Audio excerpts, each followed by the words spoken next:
Alan Wake 2 is a story about a crime fiction writer who is trapped inside the dark place and is trying to escape from there. It is a continuation of the first game Alan Wake, which came out in 2010, in which we see him going for vacation with his wife in a cabin on Cauldron Lake to help clear his writer's block. But tapping into Wake's power as a writer, the dark presence dragged Alice into the lake and started turning townspeople into Taken. The game ends with Alan defeating the dark presence, freeing Alice and the town, but trapping himself in the dark place. Now in Alan Wake 2 we see Alan still trapped in the dark place for 13 years. The game starts with a scene of Alan sitting on a chair dead with a shiny bullet in his forehead. Then we see a man coming out of the Cauldron Lake, the lake which is home to the dark presence. He is scared and walking naked. Soon he is captured by some men wearing deer masks. They call themselves as the Cult of the Tree. They kill the man, cuts his heart out, but suddenly two people saw them doing the ritualistic murder. They were scared and ran away. The cultists left the scene too, leaving the body behind. Then the next day we see two FBI agents, Saga Anderson and her partner Alex Casey, coming to Bright Falls to investigate about these strange ritualistic murders happening in the town. They meet Deputy Mulligan, who tells them the route to the crime scene and that his partner Thornton is there waiting for them. Reaching the crime scene, they meet Deputy Thornton, who tells them that the victim was an FBI agent, Robert Nightingale, who went missing 13 years ago. Nightingale was also in Alan Wake 1 and he was taken by the dark presence just like Alan. Saga, with the ability of seeing things more clearly in her mind place, arranges the clues and finds that it was a predetermined murder and matches the previous murder cases she was investigating. By profiling Nightingale, she found that he came from the Cauldron Lake. So then she and Casey goes down by the lake. There they find a huge tree and a manuscript page under it that narrated the events that happened and will happen next. Saga and Casey found this very strange, like someone was playing a sick game with them. Saga in her mind place finds that Nightingale was more like a vessel and that something was hidden inside his chest. After this, Saga goes to the Oh Dear Diner to meet the two witnesses, the Bookers, Tammy and Ed. Tammy told Saga that she is a writer and they were by the lake to do some research on the famous novelist Alan Wake who went missing. Saga, by profiling the Bookers in her mind place, finds that the Bookers were hiding a necklace belonging to one of the cultists. She told Tammy to give the necklace to her as it's the evidence and they cannot keep it. Just as she was about to go, a waitress called Saga with a surprised look and said she thought she would never see her in the Bright Falls again after what happened to her daughter. Saga was confused. She asked the waitress who she was. The waitress said she is Rose and that they know each other because Saga used to live in the town. Then Saga asked her what happened to her daughter. Rose told her that your daughter drowned. Saga tells Rose that she is mistaking her for someone else and leaves. Then Saga and Casey goes to the sheriff's station to examine the Nightingale's body in the morgue. Saga then finds a manuscript page inside Nightingale's chest. The page narrated the events of the future that Nightingale will hunt Saga. He was a Taken and he could not see Saga in the light as light hurts a Taken. A person becomes a Taken when they are possessed by the dark presence. Then Sheriff Tim Breaker tells Saga that he found these similar kind of pages too and was about to show them to Saga, but suddenly he disappears out of nowhere and Nightingale wakes up throwing Casey and Saga on the floor and walking out of the room to be in the dark. Saga then realizes that the events that page described are happening to them and that page said light hurts a Taken, so she stands under the light and when Nightingale came again he cannot see her. Saga then grabs her gun and shoots Nightingale, but suddenly he just vanished. All this surprised Saga. Then in her mind place, Saga figures out that Nightingale went back to Cauldron Lake. So she goes to the lake. There she finds Witch's Ladle signboard with Witch's heart missing. Then she sees some dark stuff under that huge tree she and Casey saw earlier. She light boosts it and found a manuscript page there. The page described Saga entering Witch's hut. So Saga then goes to the witch's hut and finds another manuscript page there describing Saga doing the ritual with Nightingale's heart to open the overlap. Then by profiling Nightingale, Saga found out that his heart is in a fridge in the general store. So Saga goes to the general store and takes the heart from the fridge. Then she places Nightingale's heart in the witch's sign. There is a red aura around the tree and a passage opens. Saga then walks through the passage and enters the overlap, a threshold between the real world and the dark place. There in the woods she saw Nightingale with dark presence inside him and attacking her with a log. She fights and defeats him with the help of flashlight and shotgun, and just as he dies, Saga sees visions of someone talking to her, but she cannot hear him clearly, only some fragments of his voice. She tells him she is a FBI agent and can only hear the man saying the words like danger, Cauldron Lake, dark presence. Then the overlap ends and Saga is in the real world again. Then she finds a man lying unconscious on the shore. She asks him if he is okay, but the man says it's his fault it got out. He was very anxious. Saga tells him to calm down and asks him who he is. The man tells her he is Alan Wake and he is a writer. Saga was surprised after hearing this because he was missing for 13 years. After that, Alan is taken to a lodge where Saga asks him if he wrote those pages that they found. Alan says he does not remember anything, and then suddenly he remembered what happened to him. And we switch to Alan's story. Alan was in a room with television on and a talk show being played on it. After focusing on TV, Alan finds himself in the talk show where he meets Mr. Dorr, the talk show host, who tells him how excited he is to get his hands on Alan's new book, Initiation. Alan was surprised as he doesn't remember writing the book. Then suddenly Alan finds himself all alone on the talk show studio. He soon realizes he was not alone and someone was there with him. As he was trying to escape from the room, the dark presence caught him, and then Alan wakes up in the writer's room. There he finds draft of Initiation, the notes he had written but doesn't remember. He then plans to write Initiation to escape from the dark place, so he starts again from the talk show. But this time Alex Casey, the fictional character in Alan's books, was there too. Mr. Dorr shows the clip of the new Casey film, Murder Case Casey, in which Casey mentions that he was tracking down a missing writer. After that, once again Alan finds himself alone in the studio. He goes backstage and finds Ati, the janitor, who tells him there's something in the shoebox in the basement and that Alan should get it. Alan then goes to the basement and finds an angel lamp in the shoebox and he takes it. The lamp has the ability to absorb light from the specific light sources and can transform the surroundings by redirecting it. Now, Alan was out of the talk show studio and in New York City in the dark place. Then the payphone starts to ring. Alan picks it up and hears a voice of a man, an unknown caller, who tells him to go to the Caldera Street station, the subway. Alan asks the man who he was, but the caller says that Alan has simply forgotten again and that they are in this together, and the call ends. Alan then goes to the station and listens to the echo of Alex Casey talking about the cult murder. He then plans to follow the trail of the cult mentioned in the echo and changes the scene on the plot board to change the environment in the dark place. As he reached the end of the line and chose summoning ritual scene, after which he was attacked by the group of Taken. Alan shot them and went to the tunnel. As he was passing through the tunnel, he reached the murder site where Nightingale was lying dead with his heart out on the table, and Alan tried to touch the heart but it vanished, and suddenly Alan sees the visions of Saga Anderson just as Saga saw Alan's visions back in the overlap. But this time we see the conversation from Alan's perspective. He was trying to tell Saga that he is trapped in the dark place under the Cauldron Lake and asks her to help him escape. Then the overlap ends. Alan then feels that he is close to escaping and that the dark place has changed, as the Parliament Tower where Alan used to live with his wife Alice was there now. So he decides to go to his apartment. There he sees a video of Alice and came to know about that Scratch, Alan's evil doppelganger, was terrorizing Alice and that she captured Scratch in her photos and called her exhibit the Dark Place. After focusing on the photo, Alan finds himself in the writer's room again. There he sees that the another Alan was lying dead on the chair with bullet in his forehead. He also finds a title page of another manuscript called Return. Then we switch back to Saga where she and Casey asks Alan about the cult of the tree. Alan tells them that the cult has the clicker and gives Saga a page of the manuscript he had with him. The page narrated that Saga sees the clicker in the hands of the cult of the tree. Then we switch to Alan's story. He was in the writer's room and he decides to write another draft of Initiation to reach the Parliament Tower using another murder site. Alan then wakes up in the television room again.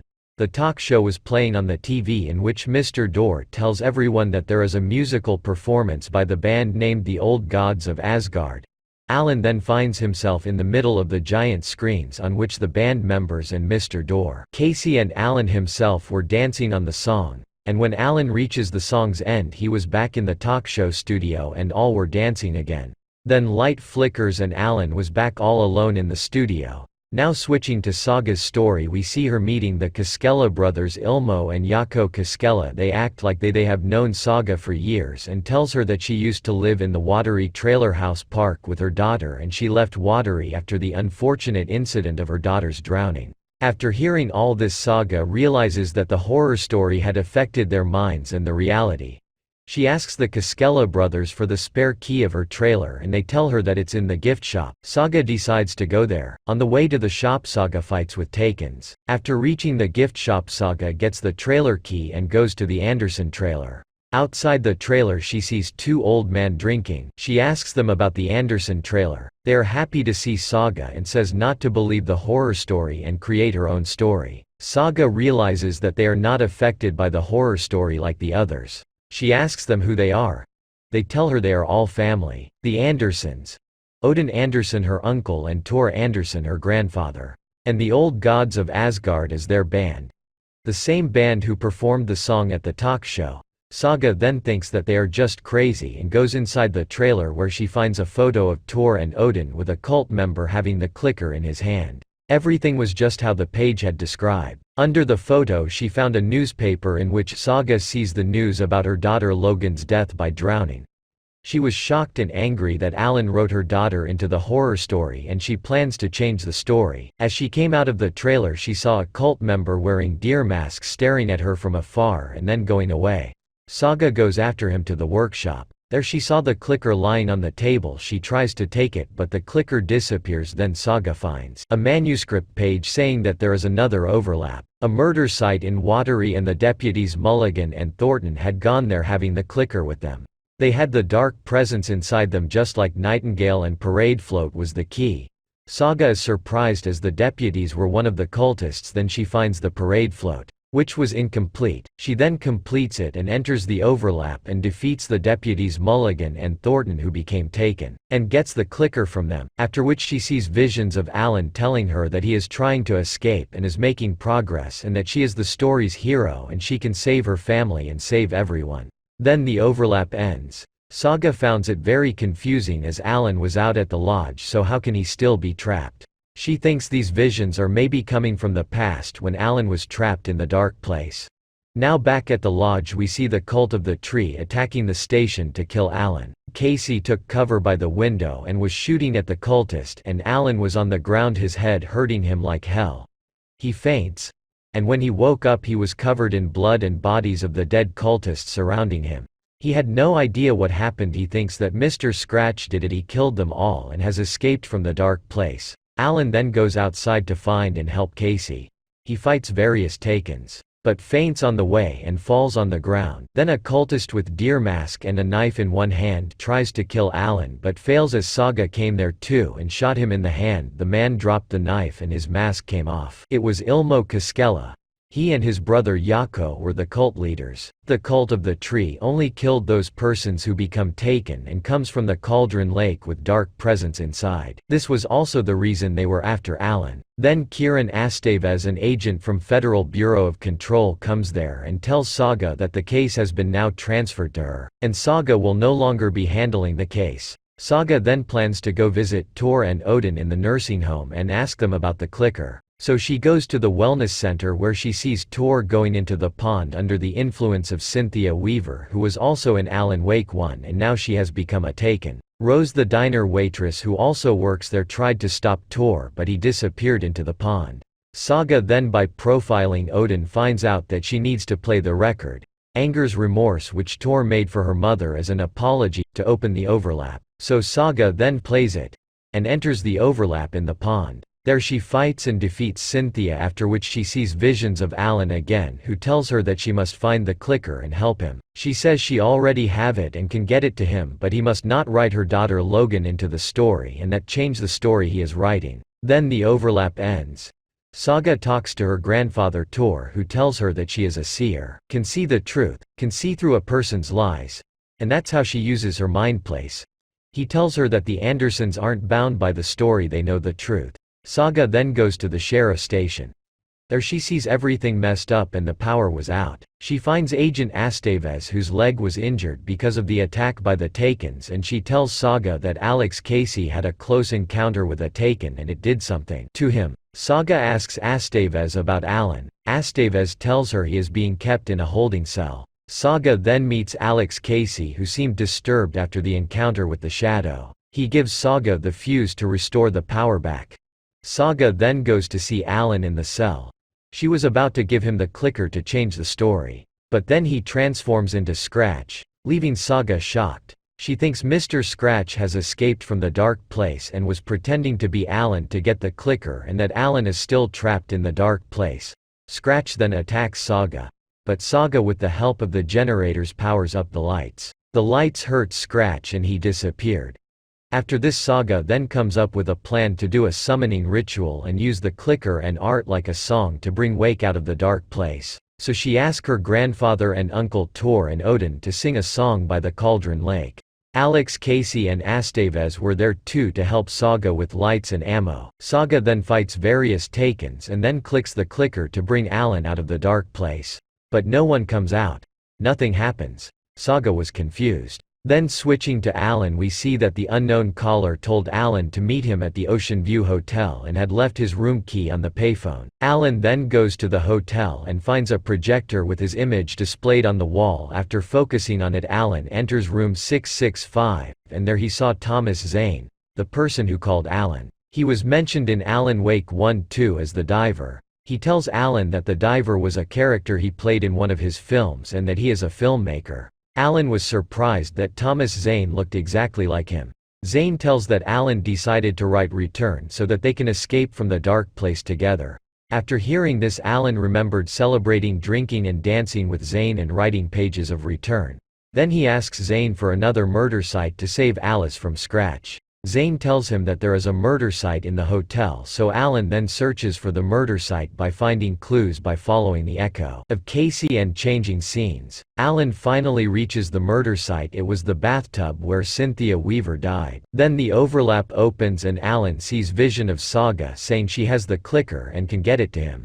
Alan says he can destroy the dark presence with it as he did before, and the overlap ends. Alan then goes to the Parliament Tower to his apartment. There he sees videos of Alice on TV in which she was saying how she feared dark and that she decided to capture her fears into art, and how a photograph can freeze reality in a snapshot. After that, Alan finds himself back in the writer's room. It was empty, but he found the full manuscript of Return on the table. It was a story about how dark presence escaped from the dark place and took over Bright Falls. Alan thinks Scratch, his evil doppelganger, wrote it. Then he scratched out his name written on it and starts to edit it, including Saga in the story, the hero who will stop the dark presence. Then Scratch comes and shoots Alan in the forehead. After that, when Alan wakes up, he decides to write a new draft of Initiation to meet Thomas Zane again to find another murder site. So he was in the television room again and enters the studio and then goes to the Ocean View Hotel to meet Zane. He says to Zane that he didn't wrote Return, Scratch did, and that he lied to him. Zane tells Alan that he gave up writing the manuscript of Return and then Scratch showed up and wrote it, promising their escape, but when he finished he took Return and left him alone. Alan then asks Zane for another murder site. Zane tells him that there is a murder site in his cinema where his film is playing. Then he starts smiling and Alan shoots him in the forehead. Then he goes to the theater and changes the scenes and finally reaches the murder site and finds the deer mask on Deputy Mulligan's face. Then the overlap opens and Alan sees visions of Saga again. He tells her that he has been tricked and that Scratch wrote Return to escape, not him, and that he wrote Saga into the story as a hero and she can save her family, save them all, and the overlap ends. Alan then decides to go to the Parliament Tower again. Then payphone rang, but this time it was not Zane who called, but it was Alan from the future. Alan was confused. So then the future Alan says that the dark place operates in loops and that he is calling from different point in time. He says he is sorry for what present Alan will have to go through. He tells him to go back to the talk show studio basement and get Alice's photos from the shoebox and put them into the shoebox at her statue at the plaza. To help everyone, Alan then takes Alice's photos of the clicker and the bullet of light from the studio basement shoebox and puts it inside the shoebox at the plaza. Then he goes to the Parliament Tower to his apartment and sees Alice's exhibit titled The Dark Place, The Art of Alice Wake, and focuses on it, and then Alice's video starts playing in which she tells how Scratch haunted her and she cannot take it anymore. The video ends with Alice jumping into the cauldron lake and dying. After seeing this, Alan was filled with rage and was back at the writer's room, and sees Scratch scratching his edits out of return. So he shoots him in the forehead. Then Alan realizes this all seems familiar and that he just stopped himself from trying to fix the manuscript, and that it was him who was actually haunting Alice. He was Mr. Scratch. He killed Alice, and he was caught in a loop. After this, the dark presence enters Alan's body. He faints and vanishes from the dark place. Now back to Saga. We see that after doing the summoning ritual to bring Alan out of the dark place, nothing happened. Then she realizes that Alan came back, but not now. It was when she found him on the shore after facing Nightingale in the overlap, and that Scratch and Alan are not two different persons but they are the same person. And then Scratch comes there, who is just Alan with dark presence inside, to take the clicker from Saga. Saga fights him and lures him into the cell to trap him, and then Light blasts him with all the lights. After this, Alan and Saga are on the ground with the clicker lying between them. Suddenly Alex Casey comes, but he had dark presence inside him. He became Scratch and took the clicker, threw Saga in the cauldron lake, and goes to the city and clicks the clicker, and we see someone catching the clicker in the dark place. After that, Tor and Odin also went into the lake to save Saga. Then Alan wakes up and goes after Casey and decides to enter the dark place once again to save the town and everyone. As he enters, he finds himself in the middle of the Deer Fest and everyone wearing deer masks and talking about Return, Alan's new novel. Alan then takes the copy of Return with him and heads to the writer's room in the attic to change the ending of Return and fix everything one last time. In front of the writer's room, Alan finds Ati, the janitor, who was also in the dark place. Ati opens the locked door of the writer's room, and Alan then goes inside and decides to write one more chapter to Return to give it a perfect ending. Then an echo appears in the room. Alan listens to the echo and sees visions of him and Saga talking about the ending of Return. Alan tells Saga that the hero must pay the price to match the genre of horror story. Saga says they must save her daughter Logan and her partner Alex Casey. Then the echo ends. Now Alan sits down to write the ending of Return. And then we switch to Saga, who is now in the dark place after Casey threw her in the lake. She hears payphone ringing there and picks it up. And a woman spoke. From the voice of the woman, it seems like it was Alice, and so she told Saga to go to the statue at Parliament Tower Plaza and grab the things inside the shoebox, as Saga would need it to make the ending come true. Saga then takes the clicker and a bullet of light from the shoebox at the plaza. Then she uses her mind place to communicate with Alan, which we saw earlier, the echo, to help Wake write the ending. Saga tells him that she has the clicker and the bullet of light and will get it to him. Alan says he will get the ending of Return ready. After this, Saga enters the fountain and finds herself in the writer's room with Alan, who had just finished writing the ending of Return, and gives it to her. Then Alex Casey arrives there with dark presence inside him. Saga then clicks the clicker, after which dark presence left Casey's body and entered Alan's. Alan became Scratch again. Saga shot Alan in the forehead with the bullet of light, and we see a similar scene which we saw in the game's beginning. Alan in his chair shot dead with a shiny bullet in his forehead. This was how it all happened. Now Saga desperately calls Logan to see if she is alive, and the game ends with the sound of the phone ringing. That's everything about Alan Wake 2's story. If you enjoyed the video, then don't forget to like, share and subscribe.